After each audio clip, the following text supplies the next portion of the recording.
बिहार में एक और महत्वपूर्ण आंदोलन शिक्षक अभ्यर्थियों ने छेड़ दिया है और शिक्षक अभ्यर्थी विधानसभा सत्र आयोजित होने के साथ ही आंदोलन के लिए राजधानी पटना पहुंचने लगे हैं। इससे पहले की तस्वीरें हम आपको दिखा रहे हैं जब शिक्षक अभ्यर्थी अपनी मांगों को लेकर सीधे सरकार से दो दो हाथ करने मैदान में उतर पड़े थे। उसी दौरान इन पर लाठीचार्ज भी हुआ था और उसके बाद हंगामे के हालात हैं। शिक्षक अभ्यर्थी डोमिसाइल नीति लागू करने की मांग कर रहे हैं और वहीं सरकार की तरफ से या शिक्षा मंत्री चंद्रशेखर की तरफ से नई नियमावली की बात की गई है। नई नियमावली में बाहर के अभ्यर्थियों को मौका दिए जाने की बात की गई है, जिसका विरोध शिक्षक अभ्यर्थियों की तरफ से किया जा रहा है और इसी को लेकर एक बड़े आंदोलन का आगाज शिक्षक अभ्यर्थियों ने कर दिया है और कहा है कि लगातार राजधानी पटना में वो मौजूद रहेंगे और विरोध दर्ज कराएंगे। ज्यादा जानकारी के लिए इस वक्त हमारे साथ पटना से संवाददाता गौतम जुड़े हुए हैं, सीधे चलेंगे उनके पास। गौतम, जिस तरह से शिक्षक अभ्यर्थी अपनी मांगों पर अड़े हैं, दूसरी तरफ जो शिक्षा मंत्री हैं वो भी अपनी बात पर अड़े हुए हैं, तो क्या नतीजा क्या निकलेगा? लगता है कि 3-4 दिनों तक पटना में हंगामे की स्थिति बनी रहेगी।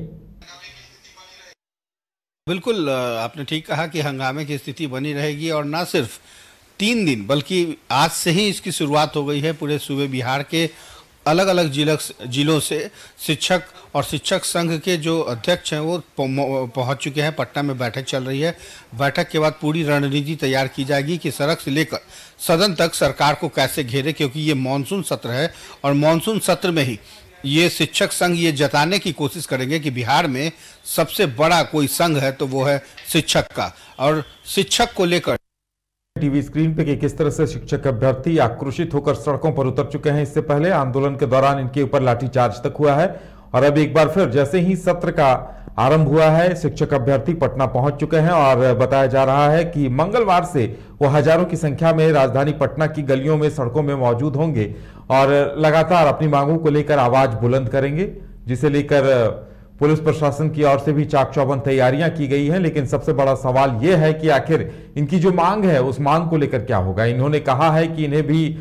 नियोजित शिक्षक के बजाय राज्य कर्मी का दर्जा दिया जाए और सबसे बड़ी मांग जो ये है डोमिसाइल वाले मामले को लेकर है। डोमिसाइल फिर से लागू करने की मांग की है बिहार के युवाओं ने, शिक्षक अभ्यर्थियों ने खासकर, और उसे लेकर हंगामे के आसार देखने को मिल रहे हैं। ये देखना दिलचस्प होगा कि सरकार और प्रशासन इस मसले को कैसे निपटाती है। हमारे साथ हमारे सहयोगी गौतम जुड़े हुए हैं। गौतम, क्या लगता है सरकार इनकी मांगों को लेकर पहल करेगी क्या? बिल्कुल नहीं, सरकार शिक्षक संघ के किसी भी मांग को लेकर अभी भी कहीं से भी पॉजिटिव होती नहीं दिख रही है, क्योंकि अगर ऐसा होता तो सरकार की तरफ से कम शिक्षा मंत्री ना सही लेकिन उनके जो विधायक हैं, मंत्री हैं, उनका बयान जरूर आता। लेकिन अभी शिक्षक संघ को ना तो किसी तरीके का आश्वासन मिला है और ना ही किसी माध्यम से ये सूचना दी गई है कि आपका जो हड़ताल है वो उसके लिए कुछ मांगे जो है या कुछ मांगों पर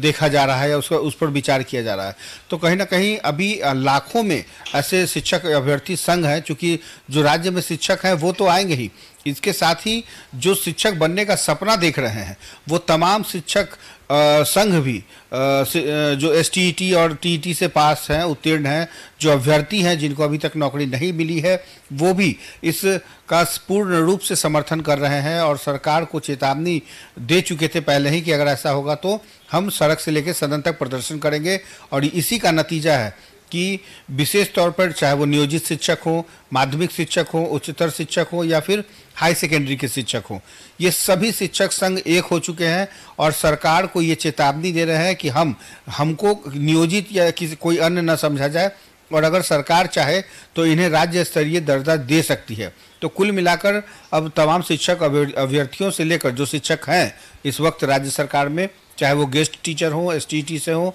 या फिर राज्य में कहीं भी पदस्थापित हो, नियोजित शिक्षक, जब तक सरकार उनके लिए कुछ नहीं सोचती है तब तक ये आंदोलन जारी रहेगा। हालांकि इस आंदोलन से पहले जब आप गौर करें तो 6 महीने पहले ये आंदोलन होने वाला था, लेकिन उस वक्त सरकार की तरफ से ये कहा गया था कि अभी आप लोगों का सैलरी बढ़ा दिया जाएगा और आप लोगों को भी उसके दर्जे के लिए सोचा जा रहा है, तभी से ये आश्वासन मिला। लेकिन उस वक्त के बाद से सरकार पूरी तरीके से बैकफुट पर है और इस बार का जो शिक्षक चयन का जो प्रक्रिया है बीपीएससी के जरिए, सख्त रूप से इसका विरोध चल रहा है और इसके विरोध की वजह शायद कल आम लोगों को भी भुगतना पड़ सकता है, क्योंकि जितनी संख्या में शिक्षक अभ्यर्थी संघ और तमाम शिक्षक पटना पहुंच चुके हैं, कल एक बड़े पैमाने पर एक बड़ा प्रदर्शन होगा जिसमें न सिर्फ हजारों बल्कि लाखों की संख्या में सड़कों पर प्रदर्शनकारी शिक्षक रहेंगे। और पूरी तरीके से ये कहा गया है संघ की तरफ से कि वो छुट्टी लेकर जरूर पहुंचे, एक दिन की छुट्टी ही सही लेकिन जरूर पहुंचे, क्योंकि सरकार को दिखाना है कि सरकार अगर नहीं शिक्षकों की बात को मानेगी तब तक ये प्रदर्शन जारी रहेगा। जी हमारे साथ जुड़ने के लिए और तमाम जानकारी देने के लिए आपका बहुत बहुत धन्यवाद। ये देखना दिलचस्प होगा कि सरकार इस आंदोलन से कैसे निपटती है और युवाओं के आक्रोश को, शिक्षक अभ्यर्थियों के आक्रोश को कैसे शांत करती है।